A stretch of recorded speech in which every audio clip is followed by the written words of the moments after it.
Bueno, yo otra vez me toca esta función. Bueno, yo voy a hablar de otra práctica asociativa y realmente me llamó la atención cuando buscando información, el 99% de las empresas en Argentina son pymes, que no es un tema menor. El 70% del empleo formal en la Argentina lo generan las pymes y realmente 4.100.000 personas trabajan dentro de las pymes. Y este tema no es un tema menor, sobre todo porque en el sector agropecuario, excepto grandes empresas, casi todos somos pymes. Se vienen permanentemente tiempos de cambio en este país. Y me gustó mucho esta frase: no sobreviven las especies más fuertes ni las más inteligentes, sino las que mejor se adaptan al cambio. Y realmente las pymes en nuestro país tienen que estar en continua evolución. Y mucho más dentro de nuestro sector, el sector agropecuario, que nunca sabemos para el lado que se escapa la tortuga, porque es poco previsible. No por culpa del productor, sino por culpa de un sinnúmero de hechos y condiciones que no vale la pena que expliquemos porque todos ya lo tienen por demás de internalizado. Entonces la pregunta es, y en base a las exposiciones de Peco y Bubi, ¿para qué me voy a asociar? ¿O hace falta que me asocie? ¿O con quién me voy a asociar? Y no es un tema menor, porque realmente a lo mejor para conseguir escala en una producción necesito asociarme. ¿Por qué? Porque no tengo los recursos necesarios, o porque yo tengo una parte y otro tiene otra parte y las tengo que juntar. Y la única forma de juntarnos, salvo el matrimonio, es decir que no, Juan Carlos, bueno, no nos juntemos en matrimonio. Salvo el matrimonio, la única forma de juntarnos que tenemos es asociarnos. No queda otra. ¿Pero para qué? Porque tenemos que empezar a pensar en la producción agropecuaria como un eje motor, como un eje de producción, como un eje de negocios. Y el productor agropecuario hoy es un empresario agropecuario. Un empresario de producciones primarias, pero ese es el concepto. Tengo que convertirme en un empresario. ¿Para qué? Para poder proyectar, para poder crecer en la producción que tengo que hacer. Tengo que hacer una producción sustentable. Ayer hablamos todo el día de producciones sustentables. Y para ser económicamente más eficiente, no es un pecado ganar plata. Eso nos lo hicieron creer durante un montón de tiempo. Ah, si ganás plata sos el peor pecador de la tierra. Señores, nadie tiene una empresa para perder plata. Y si la tienen, pobre tipo, porque se la pasó perdiendo toda la vida. Las empresas tienen que ser rentables y la producción agropecuaria tiene que ser rentable y los productores tienen que llevar plata a sus bolsillos. Tiene una finalidad social la empresa agropecuaria en cada uno de los lugares donde se radica. Pero esta es la cuestión. Una nueva forma de asociarse. Pensemos en el productor tradicional. Mi abuelo productor, mi abuelo, el contratista, y ahí se terminaba la cuestión. La producción era eso. Sin lugar a dudas, y en este contexto nacional y provincial y regional y local, las condiciones van cambiando y la producción va cambiando y necesita de una integración, porque a lo mejor alguien tiene el chanchito, otro tiene la vaquita, yo tengo el cereal y tengo que integrar esas producciones. ¿Para qué? Para que sean más beneficiosas. Entonces salgo de la fórmula tradicional, productor-contratista, para tener productor, contratista, definir una empresa agropecuaria, poder expandirme, producir más y mejor, y por qué no en determinado momento al vecino que lo que le sobra es plata en el bolsillo decir, ¿no tenés ganas de invertir en la empresa agropecuaria mía? ¿No tenés ganas vos de comprarte unos chanchitos aunque no sepas nada de producción de cerdos? ¿No tenés ganas de comprarte unas vaquitas o de invertir en un proyecto lácteo? Y de repente de eso se trata. Yo que soy una ferviente defensora de la producción, Cuando un cliente mío viene y me dice, fui a comprar Levax, a mí me hace un ruido, me duele el estómago. Digo, ¿por qué no compré unas vacas en lugar de unos Levax? Claro, es más fácil. Los Levax los tienen en la caja fuerte o en la computadora, las vacas necesitan tener un campo. Pero bueno, y posteriormente acá me salió un dibujito redondo. Acá, este es el que compró las Levax, que me está criticando. Bueno, porque no puedo ver con ese dibujito. A ver qué tengo que hacer, esperen. Ah, ya está. Ya lo saqué. Estoy creciendo en la tecnología. Entonces, la única forma que tenemos de juntarnos, y que dijimos que no es en matrimonio, es a través de sociedades o de distintos contratos asociativos que podemos celebrar. Las sociedades tradicionales no las vamos a nombrar ni las vamos a describir porque sería muy tedioso. Sociedad Anónima, SRL. Sociedad en comandita por acciones, que son las sociedades que hacía mi abuelo. Qué sé yo, pero en ese momento se hacían esas sociedades. Se ve que estaban de moda. Sociedades de la sección cuarta, que es una tipología nueva, que en definitiva lo que hizo es absorber las sociedades de hecho tradicionales, u otro tipo societarios que tiene la Ley General de Sociedades. Pero ¿qué pasa con los contratos asociativos? Y esto es la forma que le dio el nuevo código, que en ese sentido avanzó un montón, porque antes estos tipos de contratos estaban dentro de las leyes de sociedades desperdigados ahí adentro. ¿Y para qué sirven estos contratos asociativos? Y entonces empezamos a investigar lo que es el consorcio de colaboración empresaria. ¿Se acuerdan que ayer estuvimos hablando del tema de los consorcios? El tema de los consorcios está específicamente legislado en el nuevo Código de Civil y Comercial de la Nación. Y fue, fíjense la paradoja, en donde muchos juristas hablan que fue legislado invocándose la necesidad de implementar figuras asociativas que no fueran sociedades, que fueran más flexibles y más dinámicas, que nos permitieran hacer negocios sin necesidad de constituir una sociedad. Y para las pymes es una herramienta fundamental porque nos permiten hacer distintos tipos de negocios sin necesidad de constituir ningún tipo de sociedades y sobre todo porque las pymes muchas veces se ven restringidas por su tamaño hasta para acceder a determinados créditos y por eso son necesarias distintas prácticas asociativas. Realmente es un contrato de administración, es un contrato que tiene que estar muy bien redactado, pero es un contrato que vincula a las partes.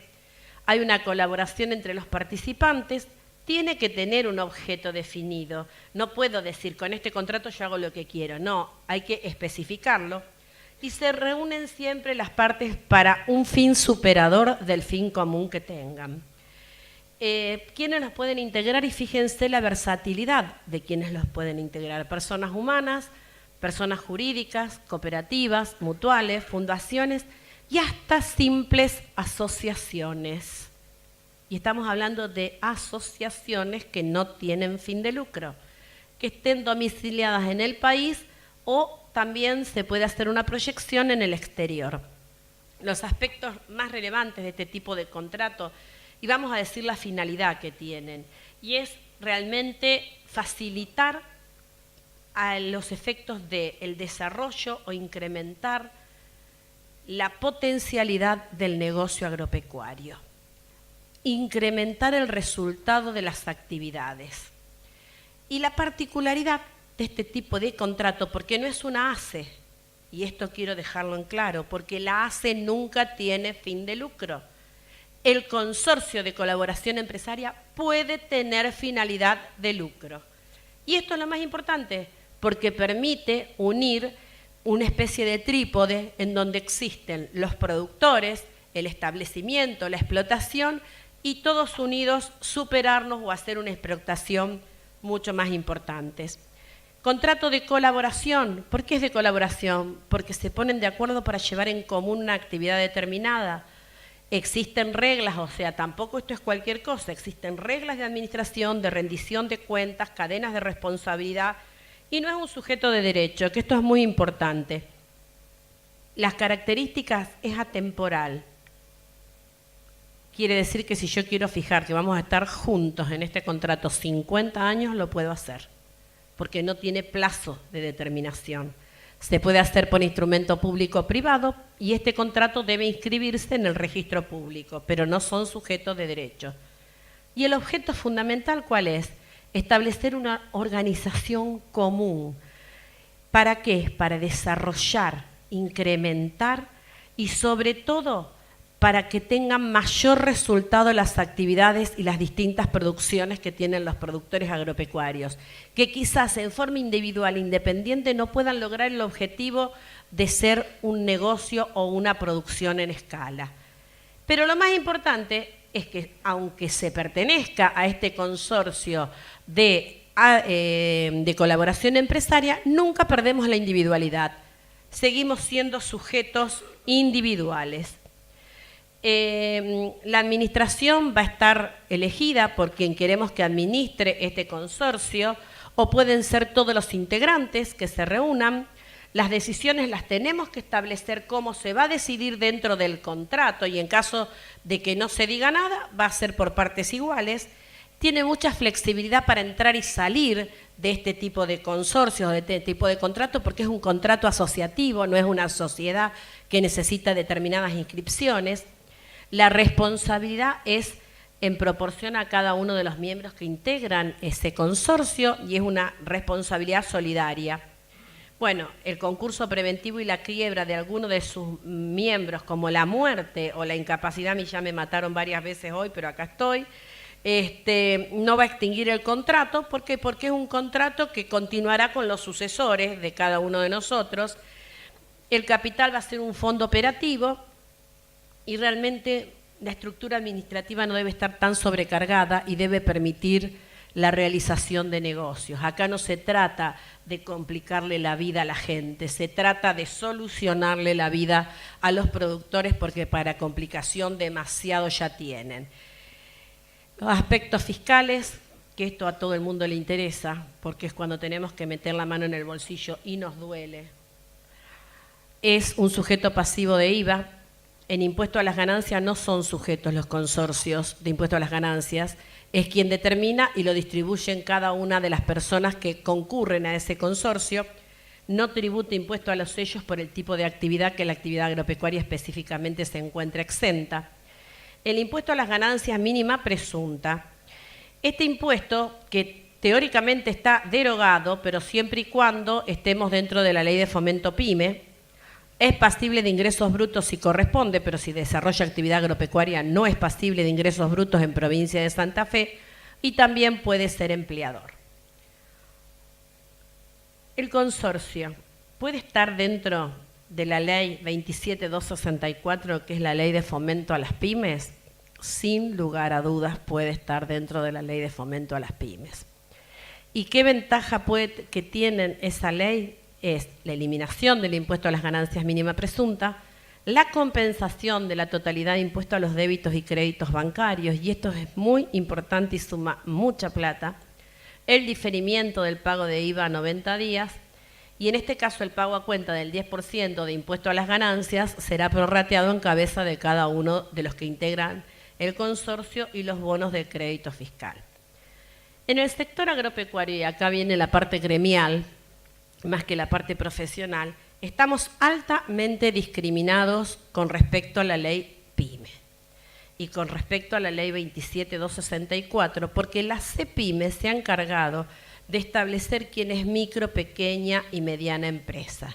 Y el sector agropecuario es quien menos montos tiene, porque para ser una microempresa tenés que facturar hasta 3 millones de pesos, mientras tanto en el sector industrial, comercial y de servicios supera los 9, 10 millones de pesos en la escala mínima.